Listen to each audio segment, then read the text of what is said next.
Assalamu alaikum everyone. I am Mohammed Ajmal Chart and welcome to you. Today we will discuss about the topic is application of Gauss's law. Figure में आपको एक hospital नज़र आ रहा है जिसमें एक लेडी डॉक्टर एक पेशेंट की इलेक्ट्रोकार्डियोग्राफी कर रही हैं। ये आप देख सकते हैं, ये इलेक्ट्रोकार्डियोग्राफी को हम ईसीजी भी कहते हैं। ये ईसीजी क्या है? जैसा कि हमारा जो दिल है ये इलेक्ट्रिसिटी पे वर्क कर रहा होता है, ये बिजली से चल रहा होता है और इसके अंदर जो वोल्टेज प्रोड्यूस होते हैं उनको हम रिकॉर्ड करने के लिए ईसीजी यूज़ करते हैं। जो दिल के अंदर वोल्टेज होते हैं उनको रिकॉर्ड करने के लिए हम ईसीजी यूज़ करते हैं और ईसीजी इन रिकॉर्डेड वोल्टेज को एक आपको नीचे थर्ड फिगर नज़र आ रही है उसमें ग्राफ की फॉर्म में ये शो कर देता है, जहाँ से हम देख सकते हैं कि हमारी ये रिपोर्ट कैसी है और नॉर्मल है या नॉर्मल नहीं है। तो स्टूडेंट, आज जो एप्लीकेशन ऑफ गाज़िस लॉ है वो भी इसी असूल पे ही काम करती हैं। एप्लीकेशन ऑफ गाज़िस लॉ में भी हम आउटर सरफेस में इलेक्ट्रिक फ्लक्स को फाइंड करेंगे, इलेक्ट्रिक फील्ड इंटेंसिटी को देखेंगे कि जो हमारे पास सफ़ेयर है उसके आउटर सरफेस में या इंटरनल सरफेस में जो इलेक्ट्रिक फ्लक्स है उसको हम स्टडी करेंगे। एप्लीकेशन ऑफ गाज़िस लॉ में सबसे पहले हम देखते हैं कि गाज़िस लॉ को यूज़ कहाँ पे करते हैं। स्टूडेंट, आपको एक पॉइंट नज़र आ रहा होगा, Gauss's law is just flux calculation. ये फ्लक्स को कैलकुलेट करने के लिए यूज़ करते हैं सिर्फ। Gauss's law is apply on only Gaussian surface. ये गाशियन सरफेस होती है, उनको हम स्टडी करते हैं, उनकी डेफिनेशन यहाँ पे गाशियन सरफेस पे ही वर्क करती है। जस्ट उसके अंदर जो इलेक्ट्रिक इंटेंसिटी है उसी को हम फाइंड कर सकते हैं। Gauss's law can be use to drive Coulomb law. ये कूलम लॉ को भी ड्राइव कर सकते हैं। ओके स्टूडेंट, आप देखते हैं कि गाशियन सरफेस क्या है। A Gaussian surface is an imaginary close surface of arbitrary shape which passes through the point where we want to calculate electric field intensity. Student, आपको ये एक रॉड नज़र आ रहा होगा इस फिगर में, जिसमें आप देख सकते हैं कि ये जो ये येलो कलर का एक रॉड है उसमें पॉजिटिव चार्ज है। तो इस रॉड के ऊपर एक सिलेंड्रिकल आपको शेप नज़र आ रही है, इसी को हम गाशियन सरफेस कहते हैं। ये एक इमेजिनरी शेप होती है, इमेजिनरी क्लोज सरफेस होती है। इसमें हमारे पास एक पार्ट ये है, एक पार्ट ये हमने पैचेस बनाया हुआ है, एक एरिया ये है, ये तीन एरिया इसमें। इसी तरह हम देखते हैं कि हमारे पास एक दूसरी फिगर में आपको एक पॉजिटिव येलो कलर की एक शीट नज़र आ रही है जिसके अंदर भी एक सिलेंड्रिकल शेप में गाशियन सरफेस बनी हुई है। ये गाशियन सरफेस एक इमेजिनरी होती है जिसके अंदर जो हमने इलेक्ट्रिक इंटेंसिटी फाइंड करनी होती है। इसी तरह फिगर 3 में देख सकते हो, आपको एक सफ़ेयर नज़र आ रहा है, सफ़ेयर के ऊपर पॉजिटिव चार्ज नज़र आ रहे हैं और इसके अंदर जो एक गाशियन सरफेस जो है इसकी इंटरनल साइड पे कलर आपको जो है ब्लू कलर में देख सकते हो आपको नज़र आ रहा है। तो ये जो कलर है ये गाशियन सरफेस, ये वाला एरिया गाशियन सरफेस कहलाता है। ओके, इसको हम आगे जाके इनकी एप्लीकेशन में अलग अलग स्टडी करते हैं। एक और आप फिगर देख सकते हो, ये दो अपोजिट प्लेट हैं, ये एक नेगेटिव चार्ज है, ये पॉजिटिव चार्ज है। इसके ऊपर ये स्टूडेंट आप देख सकते हो कि ये एक ब्लैक कलर में एक बॉक्स सा नज़र आ रहा है, ये हमने गाशियन सरफेस बनाई हुई है। तो गाशियन सरफेस की स्टूडेंट आपको समझ लगी होगी। ओके स्टूडेंट, अब हम देखते हैं कि जो गाज़िस लॉ है, rules to find electric field intensity by Gauss's law. Gauss's law की मदद से जो हम इलेक्ट्रिक फील्ड इंटेंसिटी फाइंड करते हैं वो किस असूल पे काम करते हैं, उसके लिए जो कुछ रूल्स हैं वो मैंने लिखे हुए हैं, वो आप देख सकते हैं। सबसे जो पहला रूल है, draw an imaginary close surface which passes through the point at which the electric intensity is to be measured. This close surface is known as a Gaussian surface. तो पहली बात यही है कि जो हमने प्रीवियस फिगर में देखे थे कि हमें पहले जो है गाशियन सरफेस बनानी होगी, क्योंकि गाज़िस लॉ हमेशा जस्ट गाशियन सरफेस पे वर्क करता है। पहली बात ये कि हमने गाशियन सरफेस बनानी है। दूसरा पॉइंट आप ये देख सकते हो कि calculate the electric flux enclosed by the Gaussian surface, phi is equal to E A cos theta. Student, आपने देखा था कि गाशियन सरफेस के अंदर जो फ्लक्स प्रोड्यूस होता है कि इलेक्ट्रिक फील्ड लाइन किसी भी एरिया में से पास होती है तो वहाँ से फ्लक्स प्रोड्यूस होता है, उस फ्लक्स को हमने फाइंड करना है इस फार्मूले की मदद से। इसका मतलब हमें दूसरा पॉइंट भी समझ लग गया कि हमने दूसरी बार क्या करना है, गाशियन सरफेस बनाने के बाद हमने फ्लक्स को स्टडी करना है, फ्लक्स को फाइंड करना है, जिसका फार्मूला हमने लिखा हुआ है 5 E is equal to E dot A होता है। तो फिर अगर डॉट खत्म करते हैं तो ई ए कॉस थीटा लिख सकते हैं। ओके, तीसरा पॉइंट हमें क्या कहता है, calculate the electric flux by using Gauss's law. फिर तीसरे नंबर पे हमने गाज़िस लॉ की इक्वेशन यूज़ करनी है जो कि आपने स्टडी की थी। 5 is equal to 1 over epsilon naught multiply by Q total charge, epsilon naught free space को कहते थे। तो ये हमारे पास गाज़िस लॉ की एप्लीकेशन, गाज़िस लॉ का फार्मूला है जिसको हमने थर्ड नंबर पे यूज़ करना है। और इसका जो लास्ट पॉइंट क्या होगा, compare the both electric flux to calculate the electric intensity. Fourth number पे हमें इलेक्ट्रिक इंटेंसिटी फाइंड करनी है इन दोनों इक्वेशंस को कंपेयर करके। ओके, अब हम स्टूडेंट देखते हैं इसकी पहली एप्लीकेशन क्या है। फर्स्ट एप्लीकेशन ऑफ गाज़िस लॉ वो क्या है। स्टूडेंट, इसकी जो स्टेटमेंट है जब एग्जाम में आती है उनको अच्छी तरह लाजमी पढ़ें, क्योंकि इसमें आपको सोल्यूशन मिल जाता है। Calculate the electric field intensity due to hollow charge sphere. Hollow charge sphere student हमें लेना होगा। अगर हमें ये एप्लीकेशन एग्जाम में आ जाती है तो आप हालो चार्ज स्फीयर लेना होगा। हालो मीन एक, आपको ये फिगर में चार्ज एक स्फीयर नज़र आ रहा है, ये एक स्फीयर है, चार्ज स्फीयर बोला है तो इसके ऊपर हमने पॉजिटिव चार्ज दे दिया है। ये पॉजिटिव चार्ज कैसे देते हैं कि इलेक्ट्रॉन को यहाँ से मूव करवा देते हैं, नेगेटिव चार्ज को यहाँ से रिमूव कर देते हैं, तो पीछे पॉजिटिव चार्ज रह जाता है। तो इसका इंटरनल पार्ट उसने बोला है कि हालो लेना है, जैसे कि उसकी स्टेटमेंट है। हालो स्फीयर का मतलब कि इसके अंदर हमने कोई भी चार्ज मौजूद नहीं है, इसके अंदर जो चार्ज है वो कूलम में ज़ीरो है, ज़ीरो कूलम है। तो अब क्या करते हैं स्टूडेंट, जैसे कि पहला आपने रूल्स देखा था कि गाशियन सरफेस को आपने पहले फाइंड करना है, गाशियन सरफेस बनानी है। तो हम क्या करते हैं, ये आपको एक आर नज़र आ रहा है, रेडियस नज़र आ रहा है, ये कैपिटल आर, ये सेंटर पॉइंट है, यहाँ से एक आपको ये रेडियस नज़र आ रहा है, ये तो इस सरफेस की बाउंड्री है, ये इसका रेडियस है। हम क्या करते हैं स्टूडेंट, ये एक हमने गाशियन सरफेस ले लिया है in the form of sphere, sphere के फॉर्म में आपने गाशियन सरफेस ले लिया है इसके अंदर, और इसके अंदर ही electric field intensity produce find करेंगे कि इसके अंदर इलेक्ट्रिक फील्ड इंटेंसिटी क्या है, क्योंकि गाउस लॉ का ये रूल है कि वो इलेक्ट्रिक फील्ड इंटेंसिटी को गाशियन सरफेस में फाइंड करना चाहता है। ओके, अब क्या करते हैं, इसके लिए हमें करना होगा, हम देखते हैं नेक्स्ट फिगर में कि हमारे पास, जैसा कि पहला तो हमने गाशियन सरफेस को प्रोड्यूस कर दिया, यहाँ पे शो कर दिया। दूसरा पॉइंट उसका था कि इलेक्ट्रिक फ्लक्स फाइंड करना है, इसके अंदर चार्ज है उसकी वजह से इलेक्ट्रिक फ्लक्स फाइंड करना है। तो स्टूडेंट आपने इलेक्ट्रिक फ्लक्स के लिए फ्लक्स का फार्मूला पढ़ा है, वो लिखते हैं हम यहाँ पे, हमारे पास फ्लक्स का फार्मूला जो है उसको हम कहते हैं phi is equal to E dot A. ये हमने फ्लक्स को फाइंड करने के लिए यूज़ किया था। डॉट को स्टूडेंट ख़त्म करने के लिए हम यूज़ करते थे ई ए, क्योंकि डॉट को ख़त्म करने के लिए हम लगाते हैं कॉस थीटा, और क्रॉस को ख़त्म करने के लिए हम यूज़ करते थे साइन थीटा। ओके, इसको स्टूडेंट जो फिगर को आप इक्वेशन नंबर 1 दे दें, क्योंकि ये दूसरा रूल है कि हमने फ्लक्स को फाइंड करने का फार्मूला पहले स्टडी कर चुके हो। ओके, अब तीसरी बात जो है कि आपने गाउस लॉ यूज़ करना है। By using the Gauss law की इक्वेशन स्टूडेंट आपने देखी थी, वो क्या थी हमारे पास, Q ओवर एप्सिलॉन नॉट। ये हमने देखा था, Q इज़ द चार्ज और एप्सिलॉन नॉट आपके पास फ्री स्पेस होती थी, फ्री स्पेस परमिटिविटी होती थी। अब स्टूडेंट ये इक्वेशन नंबर आपके पास 2 बन गई। फोर्थ पॉइंट हमने देखा था कि दोनों इक्वेशंस को आपने कंपेयर कर देना है। तो by comparing the equation 1 and equation 2 we have E dot A is equal to Q over epsilon naught. Student ये 5 इक्वल था, तो इसकी आगे वाली जो वैल्यू है E dot A is equal to Q over epsilon naught भी equal हो जाएगी। अब स्टूडेंट देखते हैं इस फिगर में आपको नज़र आ रहा है, इस फिगर के अंदर चार्ज जो है, हमने बोला हॉलो स्फीयर लिया है तो इसके अंदर जो चार्ज होगा स्टूडेंट वो बिल्कुल ज़ीरो होगा, इसके अंदर कोई भी कूलम चार्ज नहीं होगा। तो हम इस इक्वेशन में जो आपको ये वैल्यू नज़र आ रही है क्यू की, इसमें क्यू की वैल्यू 0 पुट कर दें आप, तो आपके पास जो रिजल्ट इसका आएगा वो क्या आएगा, E A is equal to 0 over epsilon naught. 0 students के साथ मल्टीप्लाई होगी तो ये सारे का सारा 0 हो जाएगा। तो आपके पास जो रिजल्ट आएगा वो आप देख सकते हैं, वो E dot A is equal to 0। अब स्टूडेंट देखें कि ये आपके पास प्रोडक्ट है।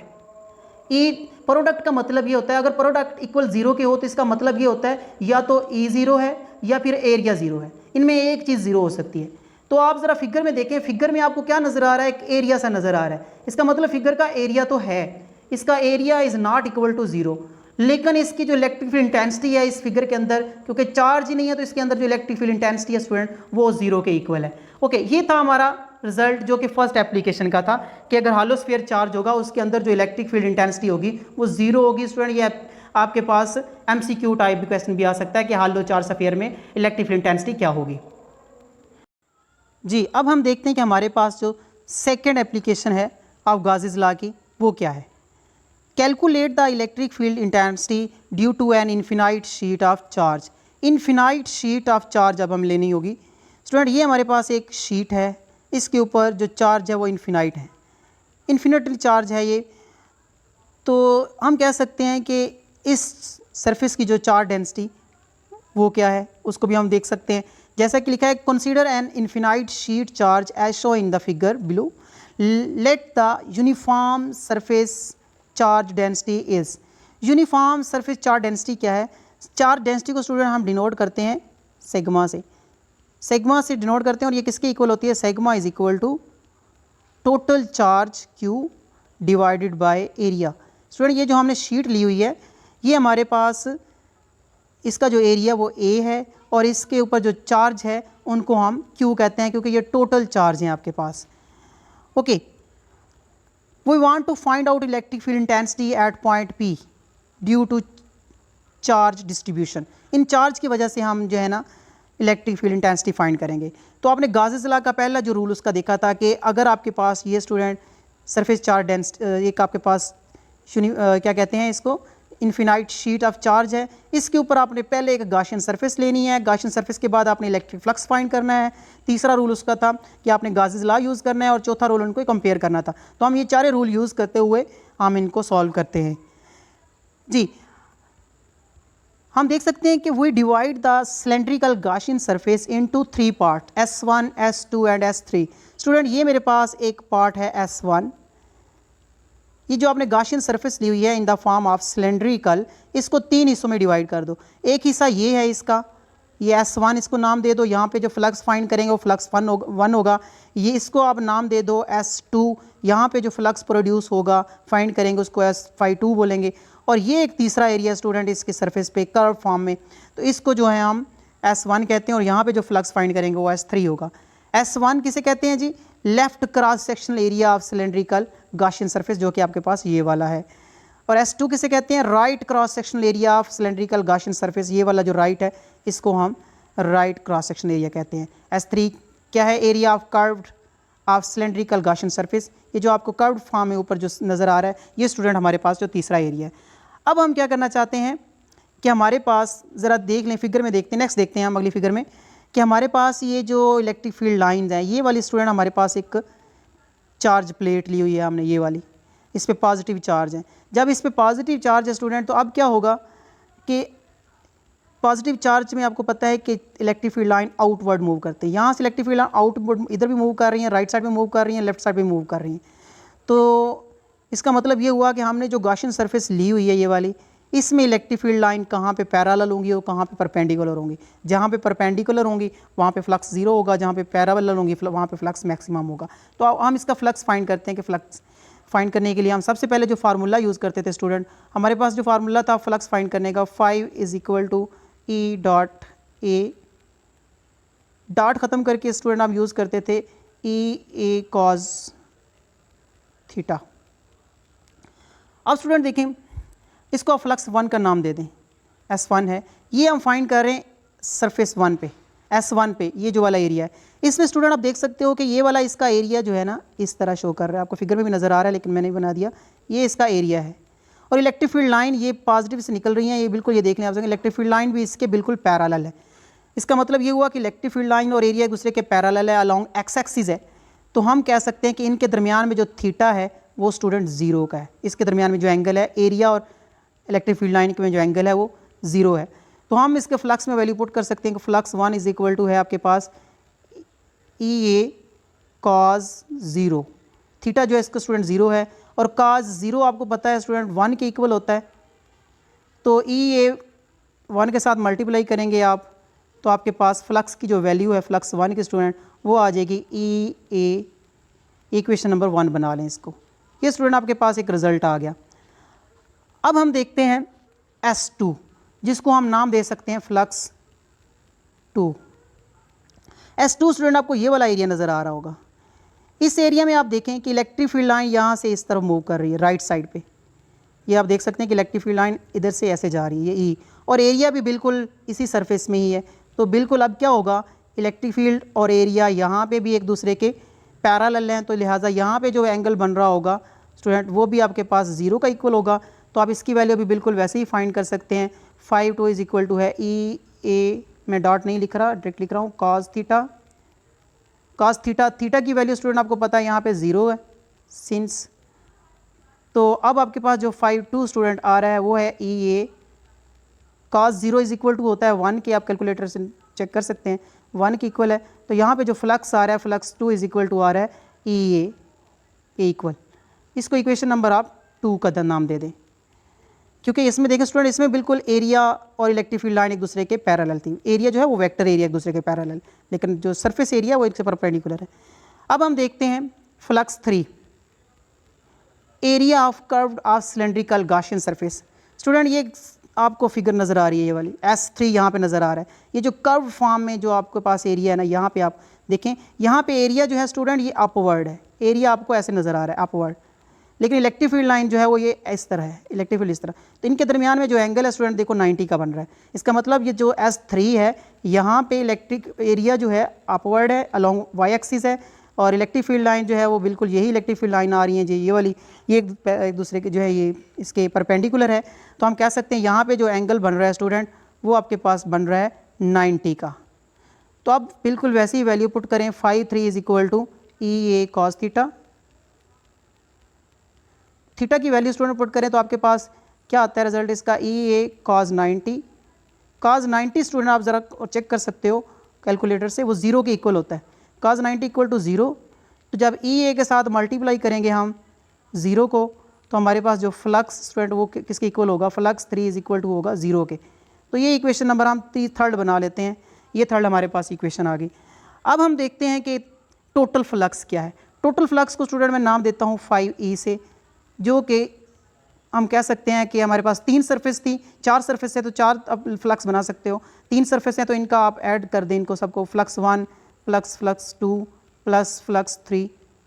अब इनकी वैल्यू पुट कर दें स्टूडेंट, 5/1 की वैल्यू आप देख सकते हो EA आई थी आपके पास, और फ्लक्स 2 की जो वैल्यू है वो भी आपके पास EA ही आई थी, और फ्लक्स 3 आपने देखा तो आपके पास 0 आया था, आप देख सकते हैं दोबारा इक्वेशन में। तो ये हमारे पास टोटल जो फ्लक्स है, इनको सम अप कर दें, ये स्टूडेंट प्लस हो रहे हैं एक जैसे, इनके वैल्यू है E है तो ये 2EA हो जाएगा। तो इसका मतलब हमारे पास जो फ्लक्स है, टोटल फ्लक्स, वो हमारे पास कितना आ रहा है, टोटल फ्लक्स स्टूडेंट आ रहा है हमारे पास 2EA। ओके, ये तो हमने फ्लक्स फाइंड कर लिया, इसको इक्वेशन नंबर आप 4 का नाम दे देते हैं।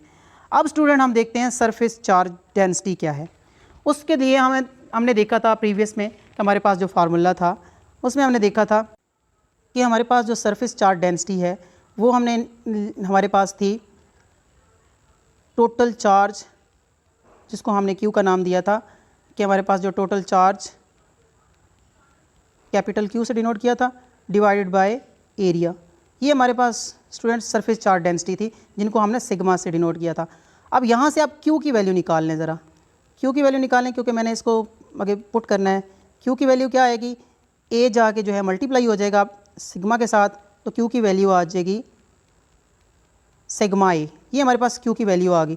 अब स्टूडेंट हमारे पास जो तीसरा मेथड था वो क्या था कि हमने गाज़ीज़ लॉ यूज़ करना है। अब हम बाय यूजिंग गाज़ीज़ लॉ, वो क्या है हमारे पास, phi is equal to Q over epsilon naught. Student जो हमारे पास Q है ये आप कैपिटल Q ले सकते हो, क्योंकि हमारा टोटल गाज़ीज़ लॉ जो हमने यूज़ करना है टोटल चार्ज के लिए। तो अब ये वाली जो Q की वैल्यू है स्टूडेंट, इसको आप इस इक्वेशन में पुट कर दें Q की जगह पे, तो आपके पास जो रिज़ल्ट बन जाएगा 5E is equal to Q की जो ये वैल्यू पुट की है ये वाली, तो ये आ जाएगी sigma A divided by epsilon not. Okay, ये अब एक आपके पास एक इक्वेशन नंबर आप बना लें, इसको 5 इक्वेशन नंबर बन गई। ओके, नेक्स्ट देखते हैं हमारे पास जो ये भी रिज़ल्ट आया स्टूडेंट, मैं इसको दोबारा लिख रहा हूँ ताकि मैं यूज़ कर सकूँ। जो फ्लक्स का जो हमारे पास रिज़ल्ट आया है ये आया sigma A divided by epsilon not. एक इक्वेशन ये वाली, इसको A का नाम दे दें, अगर 5 का दिया हुआ तो 5 का दे दें। और फ्लक्स की वैल्यू जो है स्टूडेंट जो मैं पहले निकाली है अभी, वो हमारे पास क्या थी, उसको मैं दोबारा लिख रहा हूँ इधर, flux is equal to 2EA, ये वाला रिज़ल्ट निकाला था। इसको भी इन दोनों को कंपेयर करें अब, क्योंकि हमने चौथा जो फार्मूला पढ़ा था, जो चौथा हमने रूल पढ़ा था, इनको कंपेयर करना है। तो स्टूडेंट ये 5 और ये 5 एक दूसरे के इक्वल हैं, तो इनकी ये आगे वाली वैल्यू भी इक्वल होंगी, इनको लिख लें। 2EA is equal to sigma A divided by epsilon naught. Student हमने फाइंड क्या करना है, हमने इलेक्ट्रिक फील्ड इंटेंसिटी फाइंड करनी है। तो आप यहाँ से इलेक्ट्रिक फील्ड इंटेंसिटी निकाल सकते हैं, तो आपके पास रिजल्ट आ जाएगा। ये एरिया से एरिया कैंसिल हो गया, आपके पास क्या बचा स्टूडेंट, हमारे पास जो बचता है वो है E is equal to sigma divided by 2 epsilon naught.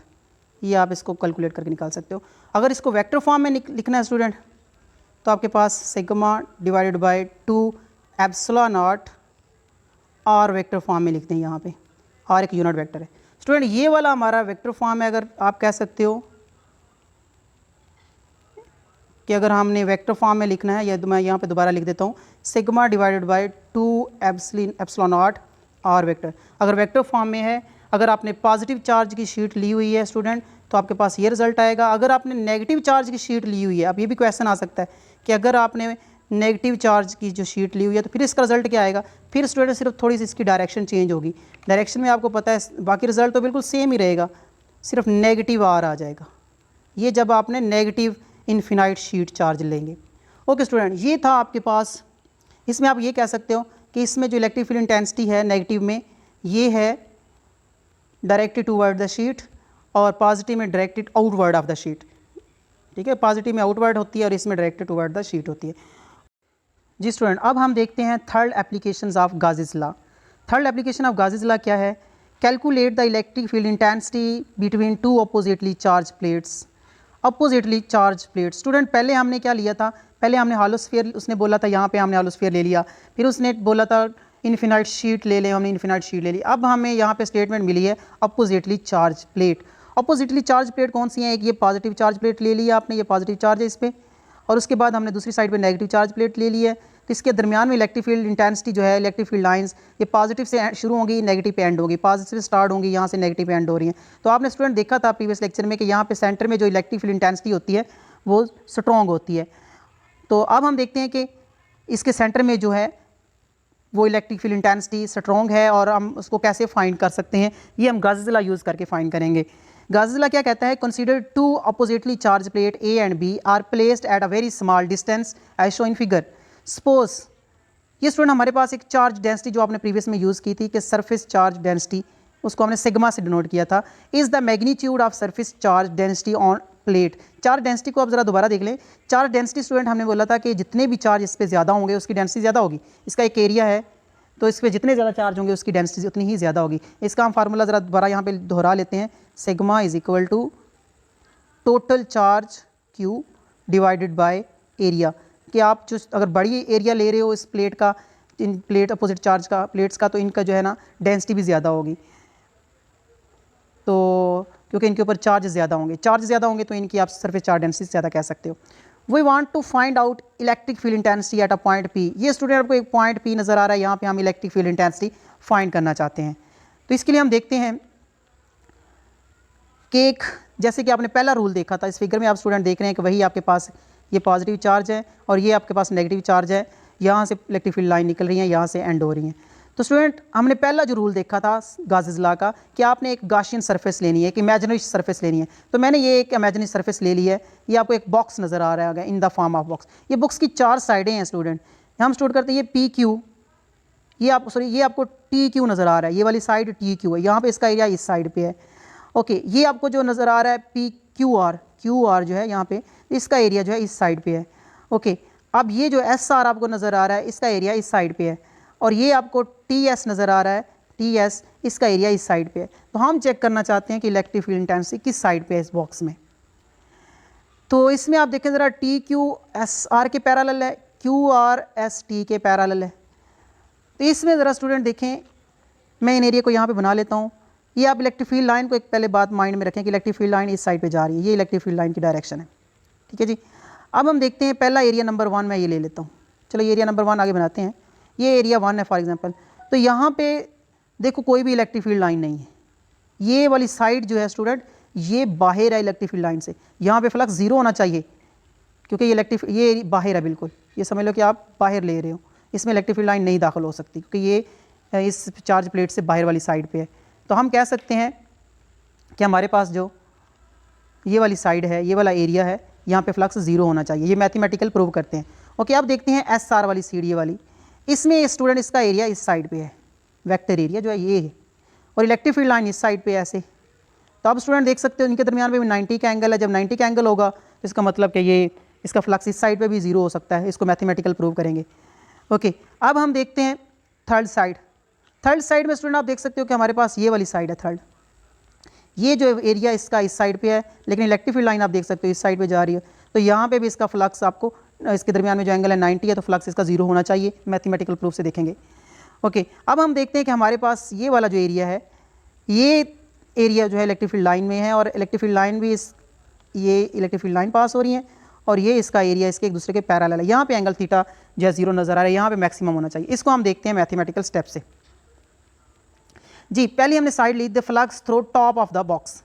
Student, top of the box कौन सा है? ये आपके पास टॉप ऑफ द बॉक्स है सबसे।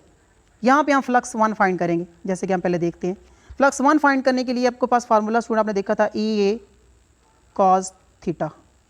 स्टूडेंट, यहाँ पे कौन सी चीज़ 0 है? एरिया भी है इसका, लेकिन ये आउटसाइड पे है, यहाँ पे जो है आउटसाइड पे है, और इलेक्ट्रिक फील्ड लाइन यहाँ पे 0 है। इलेक्ट्रिक फील्ड लाइन यहाँ पे नहीं है, क्योंकि इलेक्ट्रिक फील्ड लाइन तो इसके अंदर है, लेकिन ये बाहर साइड पे ये वाला ये सरफेस एरिया ये बाहर वाली साइड पे ऐसे बॉक्स बना हुआ है, तो इसके हम कह सकते हैं कि इलेक्ट्रिक फील्ड लाइन 0 है। तो यहाँ पे E की जगह पे 0 पुट कर दो, A cos थीटा वैसे ही लिख दो। आपको पता है कि अगर आप 5 के 0 के साथ मल्टीप्लाई करते हैं तो ये आपके पास टोटल 0 हो जाता है। तो यहाँ पे आप इक्वेशन नंबर 1 बना सकते हो, जहाँ पे फ्लक्स आपके पास 0 आ रहा है। ये एक आपने नोट कर लेना है कि फ्लक्स 1 जो है आउटसाइड पे 0 है, क्योंकि यहाँ पे इलेक्ट्रिक फील्ड लाइन 0 है।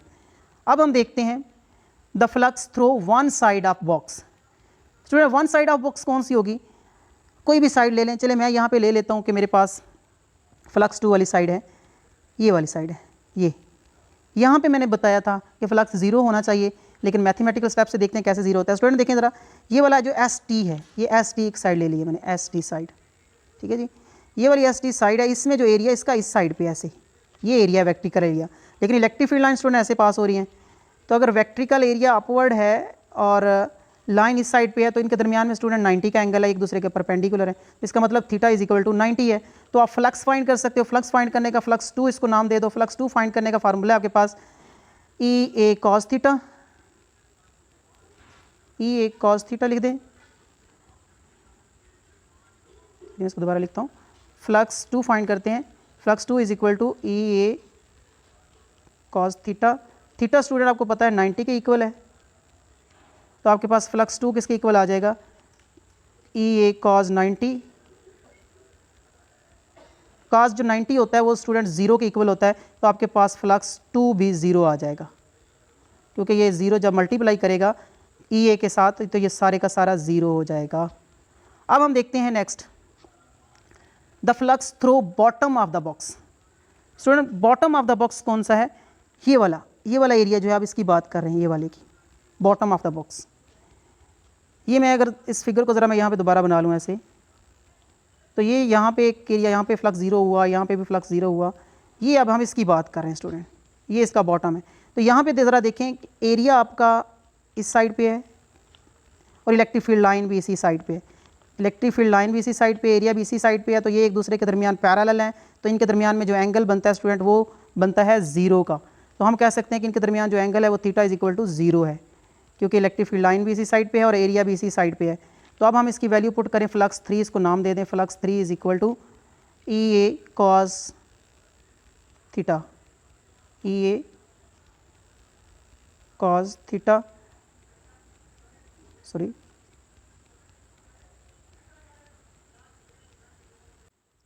अब स्टूडेंट हम देखते हैं कि हमारे पास जो है flux through bottom of the box क्या है। बॉटम ऑफ द बॉक्स के लिए आप देखते हैं कि हमारे पास ये एक जो सरफेस है, अब हम इसकी बात कर रहे हैं यहाँ पे ये वाले एरिया की। अब इस एरिया में आप स्टूडेंट देखो, ये जो RS है, अब हम बात कर रहे हैं RS की। ये स्टूडेंट इसमें RS में आपको नज़र आ रहा है कि एरिया भी वेक्टर लाइंस जो इलेक्ट्रिक फील्ड इंटेंसिटी के पैरेलल है, तो इनके दरमियान में स्टूडेंट एंगल कितने का होगा? 0 का होगा। तो अब हम ज़रा फ्लक्स 3 फाइंड कर सकते हैं। फ्लक्स 3 फाइंड करने का फार्मूला आपको पता है, flux 3 is equal to EA cos theta. अब सॉरी स्टूडेंट, इसमें जो एंगल है वो 0 नहीं है, इसमें एंगल 90 बिल्कुल 0 है, सॉरी, एंगल इसमें 0 का है। cos 0 इज इक्वल टू 1 होता है, तो यहाँ पे स्टूडेंट फ्लक्स इसका मैक्सिमम होगा। ये यहाँ पे हमने फ्लक्स नोट किया कि इसका मैक्सिमम। इसको आप इक्वेशन नंबर 3 का नाम दे दें, क्योंकि जब आपने वैल्यू पुट करनी है तो फिर आप इसको यूज़ कर सकें। अब हम नेक्स्ट देखते हैं लास्ट वाली साइड इसकी। स्टूडेंट वो आप ज़रा फिगर, आप प्रीवियस फिगर को देख लेते हैं हम, कि हमारे पास ये जो आप जो साइड ले रहे हैं ये TQ ले रहे हैं। अदर साइड, ये टी क्यू साइड ले रहे हैं। टी क्यू साइड जो है इसमें आप देख सकते हो कि इसका एरिया डाउनवर्ड है, लेकिन इलेक्ट्रिक फील्ड लाइन की डायरेक्शन ये है। तो इनके दरमियान में स्टूडेंट एंगल देखो कितने का बन रहा है, परपेंडिकुलर एक दूसरे के 90 का एंगल बन रहा है। तो हम लिख सकते हैं कि theta is equal to 90 between area and electric field intensity. तो हमारे पास जो इसका रिजल्ट क्या होगा, अगर ये एरिया इसका 90 है तो फ्लक्स 4 क्या होगा, फ्लक्स 4 स्टूडेंट हमारे पास आ जाएगा ई ए कॉज 90। कॉज 90 स्टूडेंट आपको पता है 0 के इक्वल होता है। तो 0 को अगर आप ई ए के साथ मल्टीप्लाई करेंगे तो 4 भी आपके पास 0 को अगर इसके साथ मल्टीप्लाई करते हैं तो ये 0 ही हो जाता है। तो 4 फ्लक्स भी आपके पास 0 आ जाता है। अब हम देखते हैं कि जो टोटल फ्लक्स है स्टूडेंट वो क्या होगा, उनको हम देखते हैं। टोटल फ्लक्स आपके पास निकाल सकते हो आप। फ्लक्स का जो फार्मूला आपने पहले यूज़ किया था वही यूज़ कर दें आप। 5 is equal to 5(1) plus 5(2) plus 5(3) plus 5(4). Student मैंने बोला था जितनी आपके पास स्फीयर लेंगे आप लोग, जहाँ जहाँ पे आप फ्लक्स फाइंड करना चाहते हैं तो वहाँ पे ये आपने क्या करना है, उतनी ही एरिया ले लेने हैं, उतनी फ्लक्स ले लेने हैं। फ्लक्स 1 स्टूडेंट आपने देखा था 0 आया था, फ्लक्स 2 भी आपने देखा था 0 आया था, फ्लक्स 3 आपके पास ई ए आया था और फ्लक्स 4 आपके पास भी 0 आया था। अब ये वैल्यू पुट कर ली तो आपने टोटल जो इसका फ्लक्स निकाल लिया student 5E is equal to E A निकाल लिया टोटल फ्लक्स। अब स्टूडेंट आप अपने क्या करना है, ये फ्लक्स तो आपने निकाल लिया, दूसरा रूल आपने देख लिया, पहले गाशियन सरफेस लगाई, फिर दूसरा रूल आपने यूज़ किया ई ए। अब हम यूज़ करते हैं फार्मूला, जिस तरह आपने चार्ज सरफेस चार्ज डेंसिटी का फार्मूला यूज़ किया था। सरफेस चार्ज डेंसिटी का फार्मूला आपने क्या निकाला था, sigma is equal to total charge divide by, ये सरफेस चार्ज डेंसिटी का डिवाइडेड बाई एरिया। यहाँ से आप क्यू निकाल लें, टोटल क्यू निकालेंगे तो आपके पास क्या आ जाएगा, एरिया को तो जाके मल्टीप्लाई कर दोगे, सिग्मा ए आ जाएगा। इसको स्टूडेंट हमने पहले बोला था कि इसको हम यूज़ करते थे गासेस लॉ के फार्मूले में। अब गासेस लॉ का फार्मूला स्टूडेंट लिखने लगा हूँ मैं यहाँ पे। गासेस लॉ का फार्मूला क्या है आपके पास, वो आपने देखा था 5E is equal to Q capital divided by epsilon naught. अब स्टूडेंट ये वाला जो क्यू कैपिटल की वैल्यू है ना, इसको इस क्यू में वैल्यू में पुट कर दें तो आपके पास क्या रिजल्ट आता है, सिग्मा ए क्यू की जगह पे पुट कर दिया यहाँ पे और डिवाइडेड बाय एप्सिलॉन नॉट आ गया। ये आपके पास फ्लक्स की वैल्यू आ गई। अब ज़रा स्टूडेंट इस वैल्यू को मैं ज़रा दोबारा यहाँ पे लिख लेता हूँ। नेक्स्ट यहाँ पे इस वैल्यू को आप जो आपने पहले वैल्यू की निकाली हुई है फ्लक्स की, वो क्या आई थी स्टूडेंट, फ्लक्स जो आपने टोटल निकाला था वो आया था आपके पास ई ए, एक इक्वेशन वो वाली आ गई। दूसरी अभी जो आपने इक्वेशन निकाली स्टूडेंट आप देख सकते हो दोबारा इसको देख के, तो आपके पास वो आई है ई ए डिवाइडेड बाय एप्सिलॉन नॉट। ये दोनों इक्वेशन को कंपेयर कर दें, लास्ट वाला जो फार्मूला यूज़ करते हैं हम, लास्ट वाला रूल गासेस लॉ का यूज़ करते हैं, इनको कंपेयर करेंगे तो आपके पास क्या आएगा, E A is equal to sigma A divided by epsilon naught. आपने स्टूडेंट क्या निकालना है, इलेक्ट्रिक फील्ड इंटेंसिटी निकालनी है। तो एरिया एरिया से कैंसिल हो जाएगा, तो आपके पास जो रिज़ल्ट आ जाएगा फाइनल रिज़ल्ट वो आपके पास आ जाएगा E is equal to sigma over epsilon naught. ये आपके पास स्टूडेंट रिज़ल्ट आ जाएगा इसका। अगर आप इसको वेक्टर फॉर्म में लिखना चाहते हैं तो आप यहाँ पे आर वेक्टर फॉर्म, आर के रिज़ल्ट भी लिख सकते हैं, आर भी लिख सकते हैं। The direction of E is from positive to negative plates. यहाँ पे आपने सिर्फ पॉजिटिव नेगेटिव की डायरेक्शन लेनी है, ठीक है। Where is R is a unit vector. ये आपको जो आर नज़र आ रहा है स्टूडेंट, ये यूनिट वेक्टर है जिसकी डायरेक्शन क्या शो कर रहा है कि पॉजिटिव टू नेगेटिव की तरफ है। ओके स्टूडेंट, ये था हमारे पास इलेक्ट्रिक फ्लक्स और गासेस लॉ की एप्लीकेशंस। अब हम ज़रा थोड़ी सी इंफॉर्मेशन ले लेते हैं कि हमारे पास an ECG records the voltage between points on human skin generated by electricity process in the heart. The ECG is made in running position, providing information about the heart performance under the stress. Student ये वही बात कर रहा है जो मैंने आपको शुरू में बात हो रही थी कि हमारे जो दिल होता है वो करंट से चल रहा होता है और उसमें जो वोल्टेज होते हैं उनको फाइंड करने के लिए हम यूज़ करते हैं ECG। ECG रिपोर्ट को ये एक आपको यहाँ पे भी शो कर रहे हैं कि ये एक ECG इनकी जो है ना रिपोर्ट, दिल को जो है ना उसकी बीट को चेक कर रहे हैं, उनके अंदर जो वोल्टेज है उसको फाइंड कर रहे हैं। ओके स्टूडेंट, आई होप कि आपको समझ आई होगी एप्लीकेशन की।